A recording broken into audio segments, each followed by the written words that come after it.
Capítulo 6. Se dois de vocês concordarem. Também vos digo que, se dois de vocês concordarem na terra acerca de qualquer coisa que pedirem, isso lhes será feito por meu Pai, que está nos céus. Porque onde estiverem 2 ou 3 reunidos em meu nome, aí estou eu no meio deles. Mateus, capítulo 18, versículos 19 e 20. Há um ditado popular que diz: a união faz a força. De alguma forma, essa ideia também se encontra na Bíblia.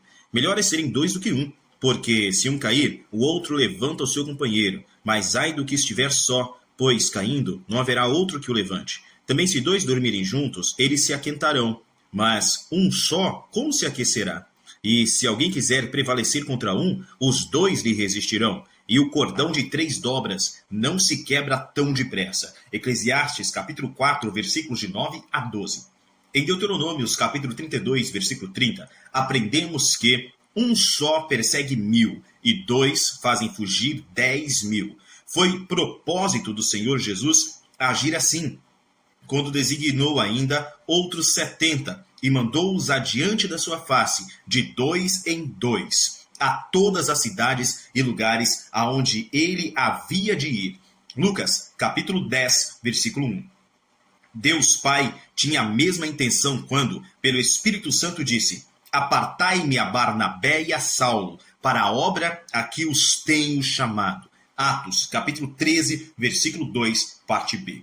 Em Atos, capítulo 3, observamos que o coxo viu Pedro e João e, pela força da fé desses 2, obteve o milagre em seu corpo. Mencionamos essas coisas para demonstrar que se 2 de vós concordarem na terra acerca de qualquer coisa que pedirem, isso lhes será feito por meu Pai, que está nos céus. Mateus, capítulo 18, versículo 19, parte B. Essa verdade pode ser comprovada em muitos casos, nos quais doentes que não conseguem por si mesmos apegarem-se à fé só são curados quando 2 concordam, não apenas em palavras, mas em espírito, acerca do necessário.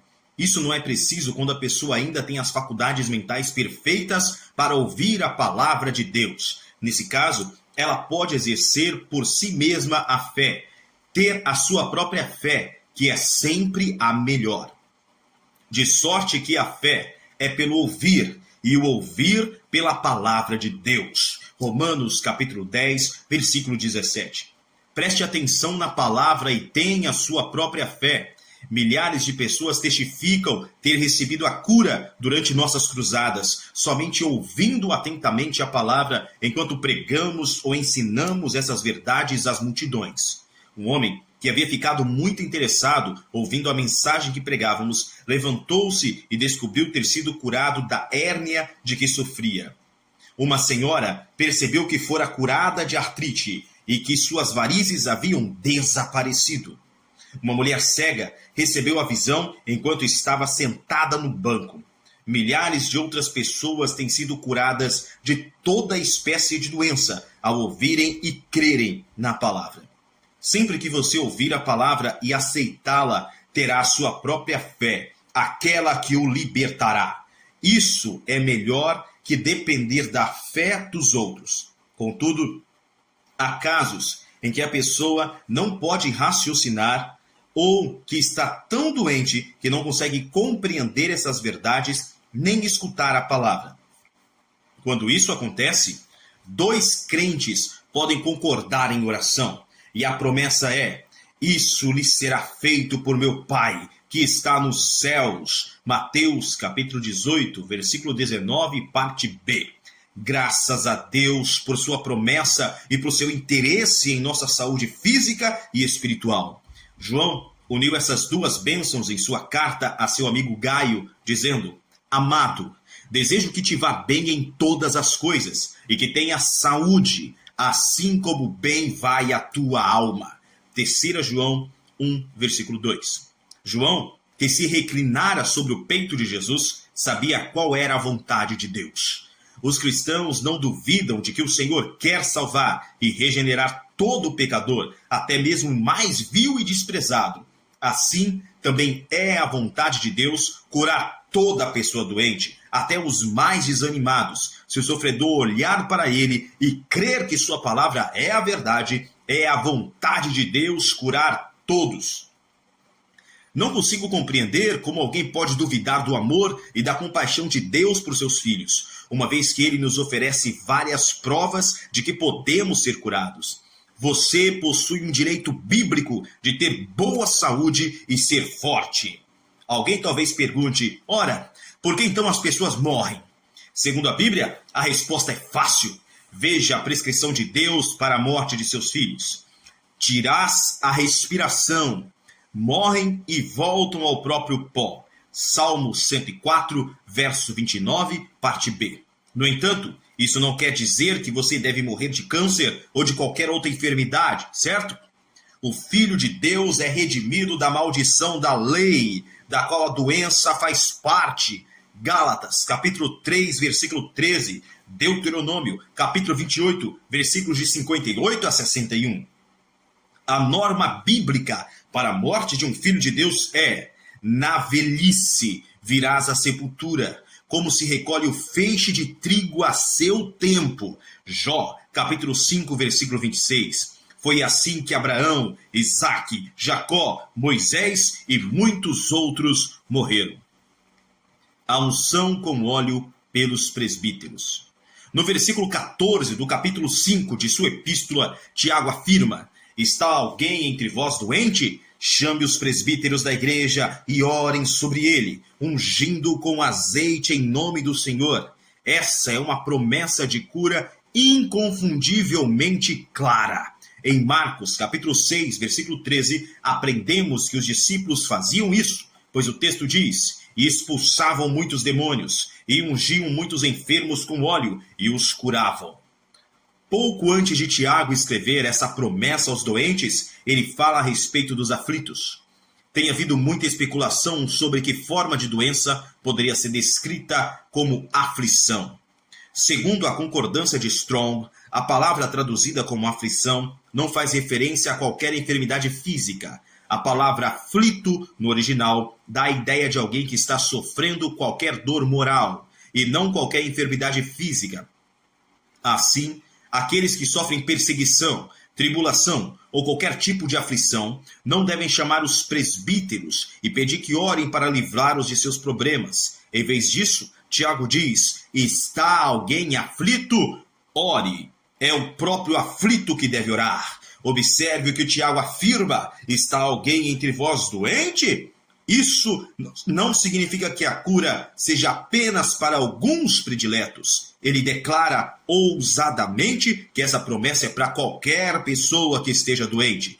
Qualquer doente tem o direito bíblico de chamar os presbíteros da igreja, ser curado e, se necessário, ser salvo ao mesmo tempo. Isso deve fazê-lo alegrar-se, principalmente se tem ouvido que a cura é somente para aqueles que têm sorte ou que Deus deseja sarar. A cura é sua. Você tem o direito de gozar saúde no corpo e na alma. 3 João, capítulo 2. Pois Tiago diz no versículo 15 do capítulo 5: a oração da fé salvará o doente, e o Senhor o levantará. E se houver cometido pecados, ser-lhe-ão perdoados. E no versículo 16, parte A, diz: confessai as vossas culpas uns aos outros, e orai uns pelos outros, para que sareis. Tiago então acrescenta: a oração feita por um justo pode muito em seus efeitos. Essa promessa é clara e fácil de ser compreendida. Agindo de acordo com tais palavras, milhões de pessoas foram curadas ao longo dos séculos, e pela mesma razão, muitas outras têm sido saradas nesse tempo.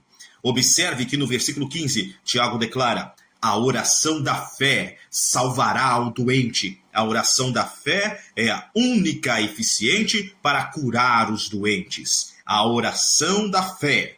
Como alguém pode fazer a oração da fé enquanto alimenta as ideias de que talvez seja a vontade de Deus levar o doente ao eterno lar por meio da enfermidade? Ou, provavelmente, o Senhor está operando algo muito precioso na vida desse irmão por meio da doença. E talvez eu deva animá-lo a suportar essa dor com paciência e a aprender a lição que Deus quer ensinar-lhe.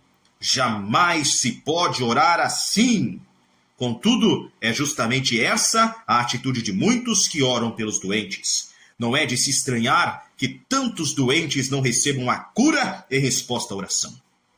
Paulo diz que Cristo é o Salvador do corpo. Efésios, capítulo 5, versículo 23, parte C. Diz mais, afirma que o corpo é para o Senhor e o Senhor para o corpo. 1 Coríntios, capítulo 6, versículo 13, parte B. Então, ele pergunta, não sabeis vós que os vossos corpos são membros de Cristo? Versículo 15, parte A. Outra vez, ou não sabeis que o vosso corpo é o templo do Espírito Santo? Versículo 19, parte A. E acrescenta, glorificai, pois, a Deus no vosso corpo e no vosso espírito, os quais pertencem a Deus. Versículo 20, parte B. O corpo é para o Senhor, não é para nós mesmos, nem para outra pessoa, ou muito menos para Satanás. Nosso corpo não foi criado para ser uma habitação de enfermidade. Se Cristo tornou-se o Salvador do corpo, o corpo é para o Senhor. Então, não precisamos tolerar a doença. Do mesmo modo que não devemos ter pecado no coração, também não temos de ter enfermidade no corpo. Ela é pecado para ele e o pecado é enfermidade para a alma. Reconheça sua plena libertação. Reclame sua liberdade. Estai, pois, firmes na liberdade com que Cristo nos libertou. Gálatas, capítulo 5, versículo 1, parte A.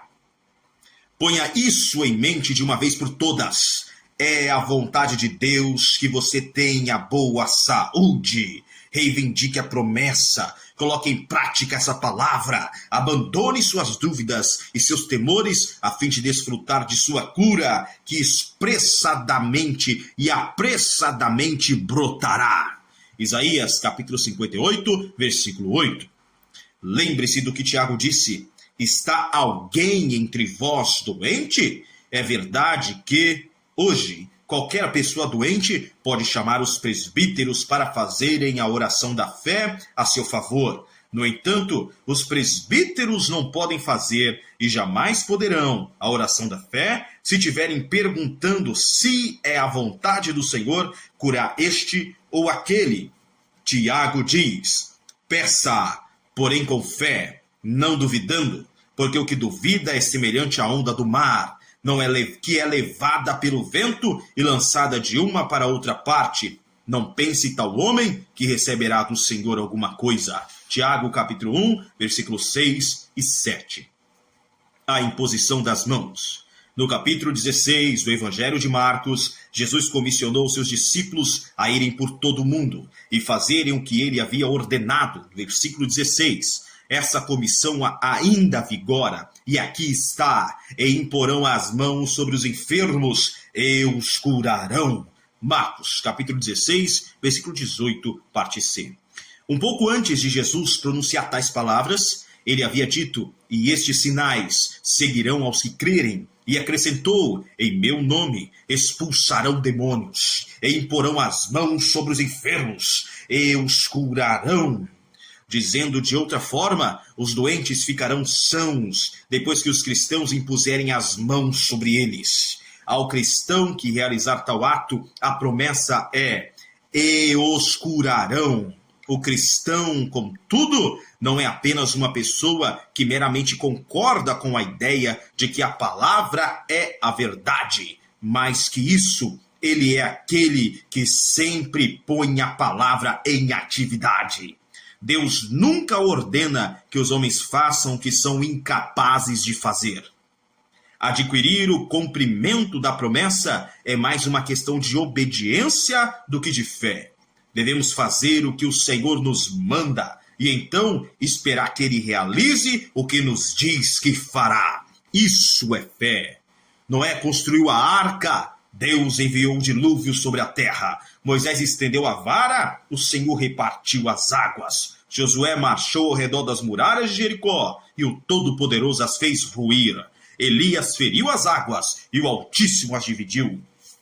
Eliseu lançou um pau nas águas, Deus fez flutuar o ferro. Naamã mergulhou 7 vezes, e o Senhor curou da lepra. Jesus ordena ao cristão que impõe as mãos sobre os enfermos, e o Pai os sarará.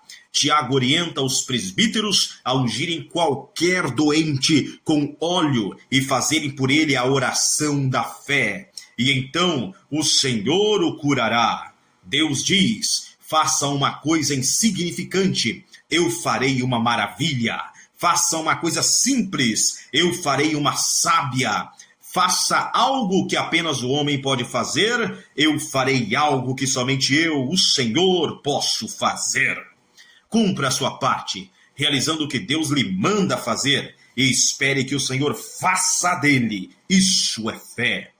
Quando Jesus visitou nossa casa, quando ainda éramos bem jovens, Deise e eu fomos para a Índia como missionários. No entanto, não conseguimos convencer os hindus e os muçulmanos de que Jesus Cristo é o Filho de Deus que ressuscitou. Eles nos pediam provas, e eu lia versículos da Bíblia, mas eles tinham seu Alcorão, que defendiam ser a verdadeira palavra de Deus, dada pela boca de seu santo profeta, Maomé. Tanto a Bíblia como o Alcorão eram belos livros de capa preta e títulos dourados, mas qual deles era a palavra de Deus? Não conseguimos provar que era a Bíblia, porque não compreendíamos a fé e os milagres naquela época. Assim, voltamos para os Estados Unidos, o que nos pareceu uma vergonha e derrota. No entanto, vimos o povo e sabíamos que eles precisavam crer nas boas novas de Jesus Cristo para serem salvos. Jejuamos e oramos por muitos dias, a fim de que Deus nos revelasse sua resposta para ajudar aos não cristãos a crerem no Salvador e a se convencerem de que ele é mais do que apenas outra religião. Deus respondeu à nossa oração. Certa manhã, às 6 horas, Jesus Cristo me despertou em nosso quarto. Prostrei-me diante dele como se estivesse morto, incapaz de mover sequer um dedo. As lágrimas escorriam dos meus olhos, mas eu não estava consciente do choro. Depois de um longo tempo, consegui arrastar-me da cama para o chão, onde me prostrei sobre o rosto até a tarde.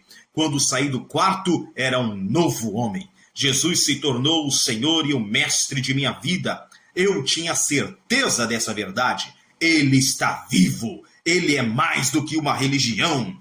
Logo após essa experiência marcante, um maravilhoso homem de Deus chegou à nossa região. Tinha um poderoso dom de cura. Quando assistíamos às suas reuniões, víamos centenas de pessoas reconhecerem Cristo como Salvador. Além disso, presenciávamos que esse homem expulsava demônios e colocava as mãos sobre os doentes em nome de Jesus Cristo. Com isso, os cegos, os surdos, os mudos e os paralíticos eram curados instantaneamente. Milhares de vozes turbilhavam em minha mente, dizendo: você também pode fazer isso. Foi o que Pedro e Paulo fizeram, foi o que Jesus fez. É a prova de que a Bíblia é válida para hoje. Você também pode. Quando saímos daquele auditório lotado, eu estava muito impressionado. Começamos a jejuar e orar novamente. Deise e eu fizemos um novo pacto com Deus. Decidimos que leríamos o Novo Testamento como se nunca antes em nossa vida o houvéssemos feito e creríamos em tudo que lêssemos. Tudo que Jesus nos mandasse fazer como seus seguidores, nós o faríamos. Por outro lado, tudo que ele prometesse, nós o esperaríamos cumprir. Agiríamos conforme a sua palavra escrita, exatamente como os profetas de Deus, nos tempos bíblicos, haviam agido de acordo com sua palavra. Faríamos como os discípulos do Senhor haviam feito. Se ele dissesse que poderíamos curar o doente, teríamos a certeza de ver o enfermo sarado. E se ele dissesse que poderíamos expulsar demônios, nós o faríamos em seu nome, e ficaríamos certos de que eles obedeceriam a nós. Jamais poderei dizer-lhe tudo o que esse passo significou para nós. A Bíblia tornou-se o livro da verdade vivo, palpitante e emocionante. Desconsideramos todo o ensino que já havíamos tido. Aceitamos a palavra de Deus como sendo literalmente verdadeira e começamos a agir em conformidade com ela, exatamente como os primeiros cristãos faziam. Como resultado dessa decisão, descobrimos não só a autoridade que temos ao usar o nome de Jesus e o poder que possuímos sobre o reino de Satanás, mas também a virtude que flui de todo cristão verdadeiro. durante mais de 3 décadas e em mais de 70 nações. Deis e eu fomos em nome de Jesus e agimos conforme a palavra escrita de Deus. Em nossas cruzadas, pregamos diariamente para multidões de 20.000 a mais de 200.000 almas e vimos, literalmente, dezenas de milhares dos mais impressionantes milagres talvez jamais testemunhados por nenhum ministro cristão. A palavra torna-se muito simples quando a consideramos absolutamente verdadeira e agimos de acordo com essa convicção. Ela perde todas as supostas complicações e todas as suas verdades estonteantes de poder e autoridade concedidas à igreja tornam-se realidade viva. Muitas vezes digo, como é emocionante pregar um evangelho que funciona, presenciando constantemente a libertação de surdos mudos, a restauração da vista aos cegos, a cura de coxos, paralíticos e doentes. Alegramo-nos com a verdade das palavras de Jesus. Tudo é possível ao que crê. Marcos, capítulo 9, versículo 23, parte C. Imporão as mãos sobre os enfermos. Em todo lugar onde os cristãos impõem com fé as mãos sobre os enfermos, eles são curados. Não devemos esperar nada menos que isso. Em Marcos, capítulo 5, versículos 23 e 41, está registrado um acontecimento de fé sobre a imposição das mãos. Minha filha está moribunda, rogo-te que venhas e lhe imponhas as mãos para que sare e viva, disse Jairo, um dos principais da sinagoga, a Jesus. Cristo, tomando a mão da menina, disse-lhe, levanta-te. E a menina se levantou. Em Lucas, capítulo 13, versículos de 11 a 13, o mestre viu uma mulher que andava curvada, a qual tinha um espírito de enfermidade, e pôs as mãos sobre ela, e logo se endireitou e glorificou a Deus. A passagem de Atos, capítulo 28, versículo 8, diz que aconteceu estar de cama enfermo de febres e desinteria o pai de Públio. Paulo foi visitá-lo e, orando, pôs as mãos sobre ele e o curou. O cristão tem a natureza de Deus dentro de si. O Espírito do Senhor habita nele, que é seu templo. Assim, é o poder do Altíssimo que cura os enfermos quando o cristão impõe as mãos sobre os doentes em nome de Jesus.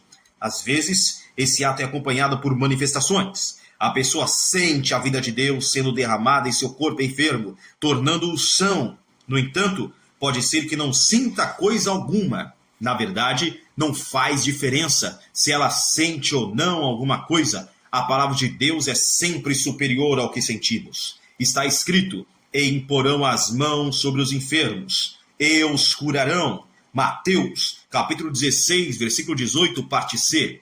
Essa palavra é sempre verdadeira. O enfermo sempre ficará são. Determinada vez, uma senhora, depois de ter passado pela fila de oração, foi inquirida a respeito do que sentiu. Ela respondeu, ora, não fui abençoada, mas fui curada. Então, quando meditava sobre sua maravilhosa cura, alegrou-se e foi abençoada. Assim como essa senhora, muitos, em vez de esperarem a cura, querem sentir algo enquanto estão recebendo oração. É possível ficar curado pelo poder do Senhor e jamais sentir coisa alguma. Outros podem sentir ondas gigantescas do poder de Deus para curar. Um calor, um frescor, um choque, como de uma corrente elétrica. Entretanto, quero preveni-lo a não esperar o sentimento, e sim a cura.